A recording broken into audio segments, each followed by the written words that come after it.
Bonjour et bienvenue dans Expresso numéro 205, à quelques jours des vacances de Pâques, un numéro au cours duquel nous ne vous parlerons pas que de spectacles de la saison du Phénix. Mais pour découvrir tout cela, voyons ensemble le sommaire en images.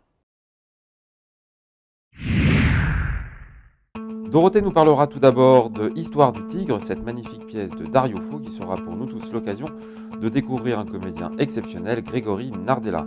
Céline nous parlera ensuite d'un projet initié par la nouvelle direction du Phénix sur le territoire du Valenciennois en collaboration avec Christophe Huisman, les repas du Hainaut. Et nous terminerons enfin avec une soirée de soutien aux sinistrés d'Haïti organisée par la ville de Valenciennes le 3 avril prochain et nous recevons pour nous en parler Patrick Roussiès. Sans plus tarder, retrouvons tout de suite Dorothée qui nous parle donc de Histoire du Tigre de Dario Fo. Expresso 205, c'est parti! Conte drôlatique et satirique de Dario Fo, prix Nobel italien, Histoire du Tigre nous emmène dans les vapeurs orientales de la Longue Marche. L'histoire est celle d'un soldat de l'armée de Mao qui trouve refuge dans une grotte habitée par une tigresse et son petit. Grotte dans laquelle le soldat retrouve un goût de liberté. J'attrape le bout du téton, j'y appuie à peine les lèvres. Merci, juste pour goûter. Malheur, ce que j'avais pas fait, elle se retourne mauvaise.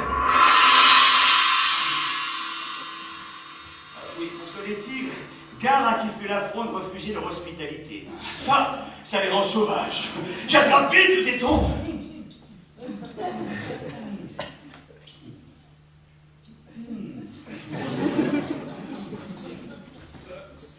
C'est bon.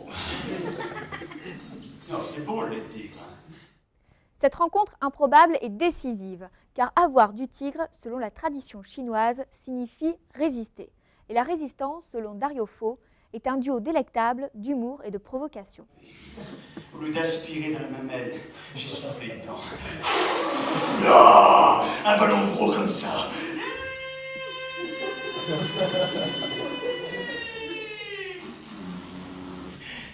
C'est tout parti. Et la tigresse toute contente comme ça s'en va en se dandinant vers le fond de la caverne. Elle s'étale par terre et elle s'endort.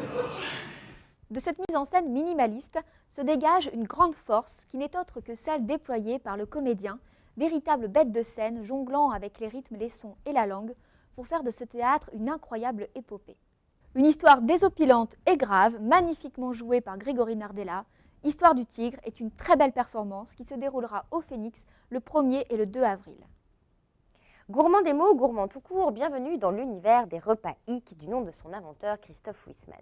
Artiste associé au nouveau projet du Phénix, Christophe Huisman est un alchimiste du langage et les repas sont son laboratoire d'expérimentation.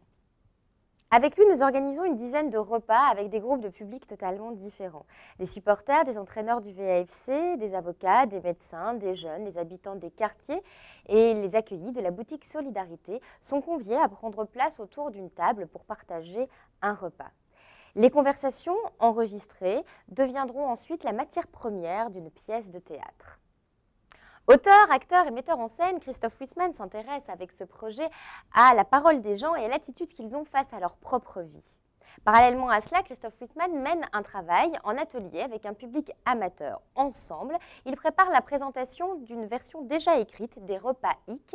Cette présentation aura lieu le 2 juin prochain au Phénix. Nous vous en reparlerons plus tard. La catastrophe d'Haïti survenue en janvier dernier a mobilisé les pays du monde entier. De la solidarité des grandes organisations internationales humanitaires à celle des petites associations créées pour l'occasion, tout le monde agit pour aider les Haïtiens. La ville de Valenciennes apporte évidemment sa pierre à l'édifice en organisant une soirée intitulée Les Valenciennois pour Haïti le 3 avril prochain au Phénix.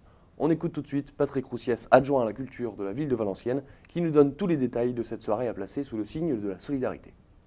Eh bien, quand la catastrophe est arrivée, la réaction à la ville a été celle de toutes les collectivités de France, de vouloir apporter un soutien, mais on n'a pas souhaité faire simplement un chèque, on voulait que ça soit avec un moment convivial où la population puisse se retrouver autour de l'espoir qu'on peut porter pour Haïti à travers cette action et tant d'autres. Et par ailleurs, on souhaitait que ça n'arrive pas immédiatement après la catastrophe, mais le décaler un peu dans le temps, puisque ce sera le 3 avril, parce qu'on sent bien déjà que le temps fait son usage, son affaire, et qu'on en parle déjà beaucoup moins. Alors, l'idée première était que le plus possible de thématiques du spectacle vivant soient présentes, de l'opéra, de la musique classique, mais aussi de la danse hip-hop, de la variété, du rock, jusqu'à de l'opéra tibétain d'ailleurs. Et la ligne de conduite, ça a été des artistes qui ont un lien avec la ville, soit parce qu'ils sont nés à Valenciennes, soit parce qu'ils y vivent. C'est ce qui a permis de construire le programme autour d'un Valenciennois célèbre qui est Pierre Richard. Alors on aura par exemple Brahim Bouchelaghem qui est un jeune danseur chorégraphe, qui est l'un des 2 danseurs chorégraphes que Caroline Carlson a décidé de prendre sous son aile pour les 3 années à venir. Et puis on aura par exemple Lobsang Chonzor, qui est un Tibétain qui vit à Valenciennes et qui écrit spécifiquement une prière tibétaine pour les Haïtiens et carbure dans du rock, on va dire, bien marqué. Les arts martiens que tout le monde connaît, ou des gens comme les Belles Lurettes, 2 jeunes Valenciennoises qui font un peu de la variété réaliste.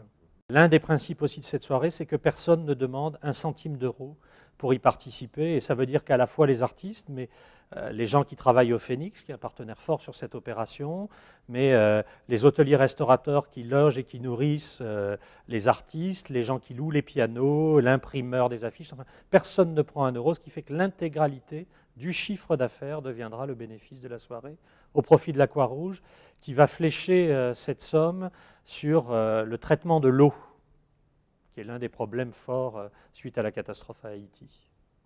Voilà, Expresso numéro 205, c'est déjà terminé. Avouez que c'était un sacré numéro. On se retrouve pour le numéro 206, au cours duquel nous vous parlerons de la venue exceptionnelle du pianiste de jazz Ahmad Jamal. D'ici là, portez-vous bien.